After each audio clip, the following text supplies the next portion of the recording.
Donc je suis Jacques Blard, donc directeur de la direction Égalité des chances, plan de relance, emploi vert et aussi la mission santé. Donc c'est une direction qui a été créée il y a un an, donc quasiment un an jour pour jour au mois de mai, et on gère à peu près 25 personnes. Donc le plan de relance, c'est un programme de 300 millions d'euros d'investissement en faveur des communes pour relancer la commande publique. Donc on investit principalement donc, dans les écoles primaires, construction et réhabilitation, les équipements sportifs, les équipements culturels et aussi tout ce qui relève des bâtiments architecturaux historiques, inscrits ou classés. Les emplois verts, donc c'est un dispositif d'accompagnement social des personnes qui sont éloignées de l'emploi. Donc il y a près de 2000 personnes qui sont sur le terrain dans des associations. Donc on finance ces associations pour entretenir et embellir les sites touristiques.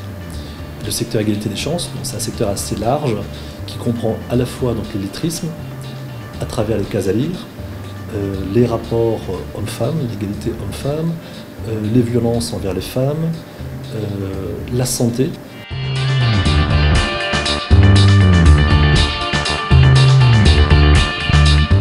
Je suis sportif depuis l'âge de 20 ans. Donc, ça fait déjà une petite vingtaine d'années que je fais de la course à pied.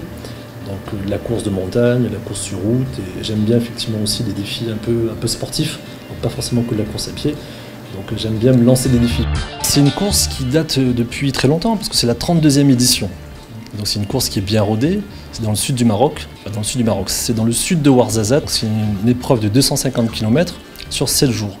7 jours en 6 étapes, parce qu'il y a une étape qui fait 90 km, qui se déroule sur 2 jours, on a 36 heures pour la faire. Le sac il doit faire minimum 6,5 kg, et maximum 15 kg. On avait tous un rêve qui venait hanter toutes nos nuits, mais semblait si fada. On mit le cerveau en grève, au MDS on s'est inscrit, nos proches n'en revenaient pas. C'est une expérience extraordinaire, donc déjà elle est assez unique. Du coup on appréhendait beaucoup les copains qui l'ont faite également, parce que c'est une course par étapes, donc on n'est pas habitué, donc il y a une gestion de l'effort qui est particulière. On revient avec un état d'esprit on est totalement libéré d'un certain poids déjà, parce que quand je dis un certain poids, vous savez qu'on est assez dépouillé pendant une semaine, on vit avec le strict minimum, on est dans des conditions de vie minimalistes, parce qu'on vit sous la tente, on vit un peu à la dure, on est dépouillé d'un certain confort. Je suis tombé dedans un peu quand j'étais petit, donc je fais ça depuis l'âge de 20 ans. Donc je commençais d'abord par les courses de montagne un peu classiques. Après avec les études, je fais beaucoup de courses sur route.